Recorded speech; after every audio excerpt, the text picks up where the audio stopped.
nós sentimos cansados porque pensamos que a resposta não chegou, a bênção não chegou, e alguns problemas da vida que nos aflige, nos deixa às vezes atormentados, e nós ficamos desanimados e perdemos as forças e quase perdemos a fé, e nós entendemos que Deus está distante da gente, está longe, porque já não sentimos mais a sua presença, parece que tudo desabou sobre nós, e nós ficamos sobremaneira desanimados e pensamos assim: será que eu estou no caminho certo? É o que nós pensamos muitas vezes. Eu quero que os irmãos abram comigo no livro de 2 Reis, capítulo 4. Eu vou ler apenas um versículo.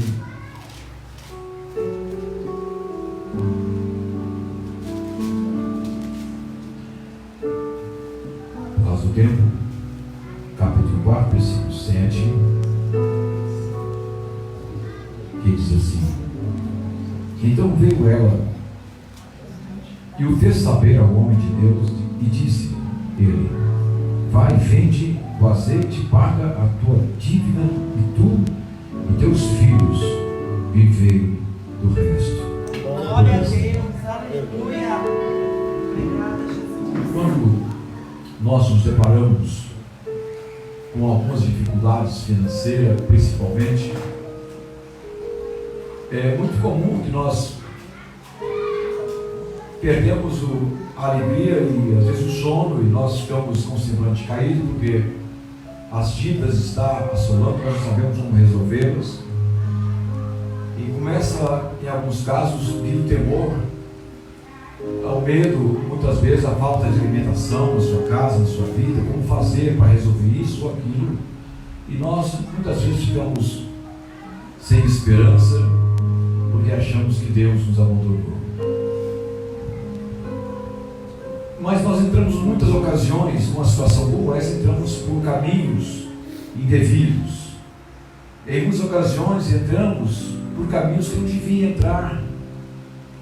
No desespero, na vontade de resolver uma situação, porque estamos sendo cobrados de alguma maneira, e nós não sabemos como resolver e entramos por caminhos que não devíamos entrar, mesmo embora sendo cristãos, embora conhecendo a fidelidade do nosso Deus, nós entramos por caminhos que não deveríamos entrar. E não foi diferente com muita gente do passado e também não será com os do futuro. Mas para você que teme a Deus, tem que ser diferente. Para nós que servimos a Deus, tem que ser diferente. Porque Deus responde às nossas orações. Vira para o teu irmão e fala assim: irmão, Deus responde às nossas orações. Isso. Deus responde. Glória a Deus.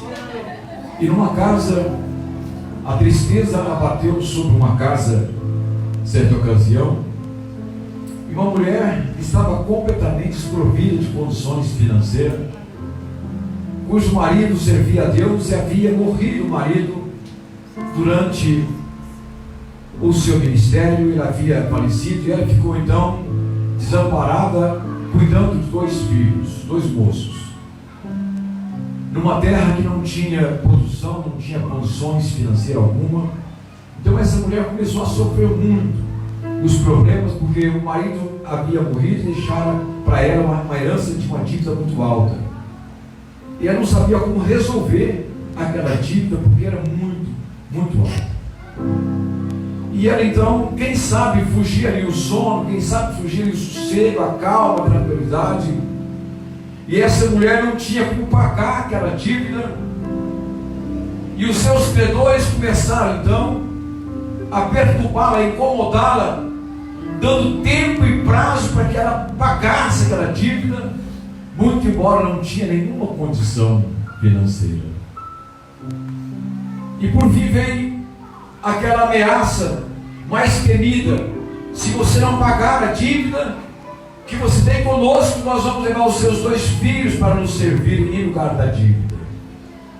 Ou seja, você perdeu o seu marido, perdeu as suas coisas e agora perdeu os seus 2 filhos. Você imagina, irmãos, tudo que restou daquele casamento foi 2 filhos, uma dívida imensa. E ela então começou, quem sabe, a chorar e a pedir a Deus que movesse o coração de alguém que pudesse ajudar aquela pobre senhora. E imediatamente eu quero dizer para vocês que, no caso de muita gente nos dias de hoje, quando ele se sente oprimido por uma dívida dessa, ele cai em caminhos errados.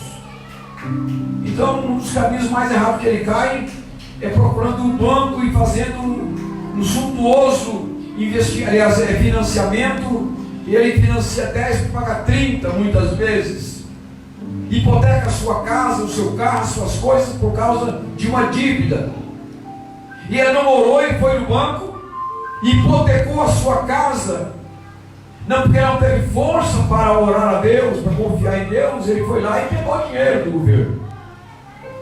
Em alguns casos, muitas pessoas, eu conheço clientes que já fizeram isso e fazem isso, procura o agiota. E o agiota empresta ele aquele dinheiro, explora ele com os seus juros e até mesmo com ameaças, e ele é obrigado a pagar o agiota. Mas por que ele pegou dinheiro com o agiota? Porque ele se viu apertado com uma outra dívida. Ele pegou dinheiro com o agiota para pagar uma outra dívida, e agora ficou pior porque ele deve com o agiota. Mas por que ele fez isso? Porque ele não orou. Ele não sabe orar. E se ele orou, não soube esperar. Porque não adianta somente orar. É preciso esperar e confiar.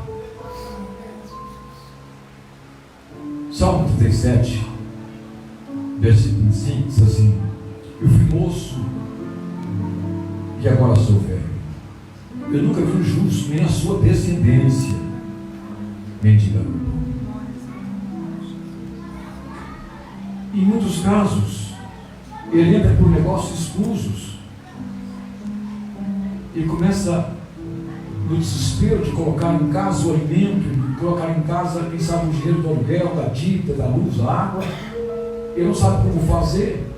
Então só tem uma saída: eu vou beber drogas, que é um emprego fácil de se arrumar. Ou quando não, ele começa a roubar.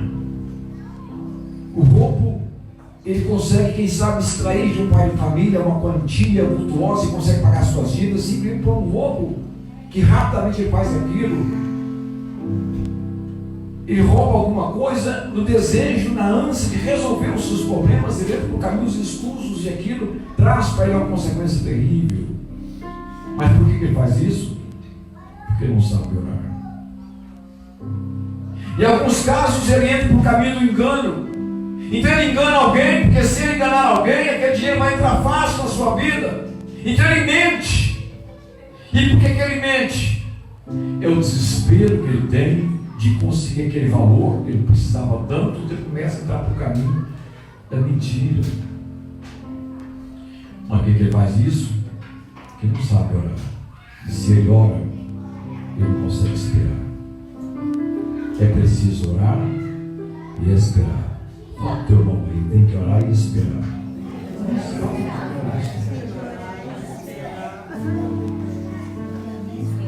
E essa mulher então diz assim: o meu marido servia a Deus do céu. Eu não vou procurar o banco, nem uma agiota, eu não vou procurar fazer coisas escusas, eu não vou roubar ninguém, eu vou procurar a coisa certa, no lugar certo, no tempo certo, a pessoa certa. Foi diante do profeta Eliseu, aquele homem que tinha de Deus a autoridade para abençoar a sua vida. E procurou Eliseu. Chegou diante de Eliseu, ela fez a declaração do seu coração, da sua vida, abriu o coração para o profeta e disse: profeta, o meu marido temia e servia a Deus. E ele agora é um homem morto.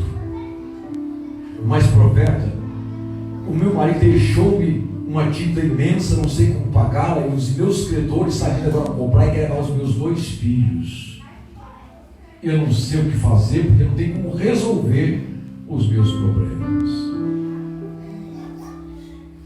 O profeta olhou para ela. Em outras palavras, eu quero crer que ele estava ali aprovando a sua atitude de procurar um homem de Deus. Você vai procurar o mundo, você vai procurar investimento do mundo, porque você sabe orar e esperar. Calma, a sua bênção vai chegar. Você não pediu a Deus? Calma. Você precisa sair por aí dando tiro nos outros. Tá? Vou contar para você uma história triste, irmãos. Muito triste. Triste mesmo. Eu morei com a família durante um tempo. E com essa família, que eram parentes meus, o chefe daquela casa, ele era a minha referência, porque ele servia o governo, e eu morava na casa dele, e ali eu cuidava das coisas dele, ajudava a cuidar dos filhos, porque aquela criança, os 2 filhos menores, cresceu praticamente nos meus braços, eu ajudando as 2 crianças crescendo, ensinando para elas a falar, e andar, e engatinhar, e falar, etc. Eu tinha 15 anos.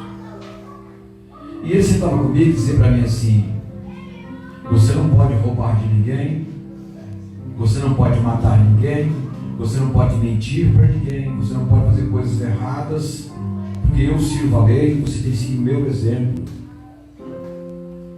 Eu tinha uma referência tremenda por aquele homem. E ali nós vivíamos naquela casa em 5 pessoas. Um adolescente, 2 crianças, um homem e uma mulher. Esse homem, servindo o governo na corporação militar, ele construiu uma casa e a sua vida não era fácil, então ele ficava pegando dinheiro com os colegas de farda, emprestado, para terminar a sua casa. E eu acompanhava toda a sua história, eu estava sempre ao lado dele, junto todo o tempo. A pessoa que eu amava demais. E ele então com dificuldade para arrumar sua casa, para terminar a construir a sua casa, que foi muito difícil para ele. E um belo dia, irmãos, ele conheceu uma outra pessoa, conheceu um homem. E eles tinham amizade, e de repente ele e esse outro moço resolveram fazer um assalto na cidade. E eles foram fazer esse assalto dono de uma rede de lojas. E o assalto não deu certo porque eles foram pegos na Praça Rui Barbosa, na cidade de Uberaba. Foram pegos ali. E eu encaixava sapato ao lado ali. Foram pegos e quando foi feito a reunião entre os policiais, ele foi colocado, arrancado os seus botões de seu uniforme, a baioneta. E os jornais registraram isso. Então, aquilo foi vergonhoso, porque ele foi julgado e condenado. E eu morava na sua casa e aquela referência que eu tinha caiu por terra. Aquela pessoa que me ensinava o caminho da verdade caiu por terra. Aquele homem que era um exemplo de vida me deu agora um péssimo exemplo. Eu tinha apenas 15 anos. Então eu engraxava sapatos, e quando eu engraxava as pessoas diziam para mim assim: você é pai de um ladrão? E eu chorava, as lágrimas vinham no meu rosto, porque ele era como um pai para mim. E durante o período que ele esteve preso, eu ia todos os dias com os seus filhinhos e a sua esposa lá naquele cárcere visitá-lo e dizer que amava ele. Todos os dias eu ia, cuidando dos seus filhos. E o que eu engraxava, metade eu mandava para meus pais, a outra metade ficava para cuidar daquela família, que até então era abastecido, era ajudado pelo quartel da Polícia Militar, com as marmitas que eu buscava. Então eu tinha que engraxar, eu tinha que levar ele na cadeia, eu tinha que trabalhar, eu tinha que estudar e cuidar de uma família, com 15 anos. E um dia eu perguntei a ele: por que você fez isso? Ele disse: é o desespero. Mas por que ele fez isso? Porque ele não sabia orar. O homem, quando não sabe orar, ele faz isso, ou pior.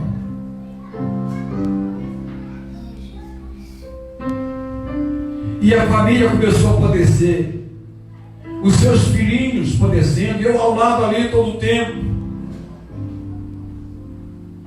Eu disse um dia: eu vou embora para São Paulo e vou ajudar vocês de lá aqui para São Paulo. E eles mudaram, quando eles saíram da cadeia, veio para São Paulo, foi morar na minha casa. Depois morou na casa da Gracinha um bom tempo.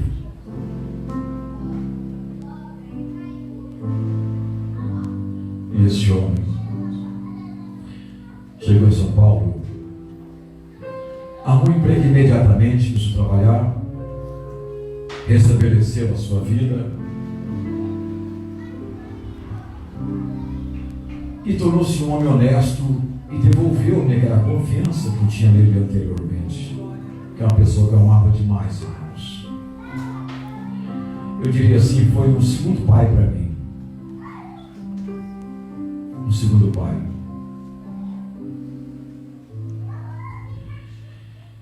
E quando um certo dia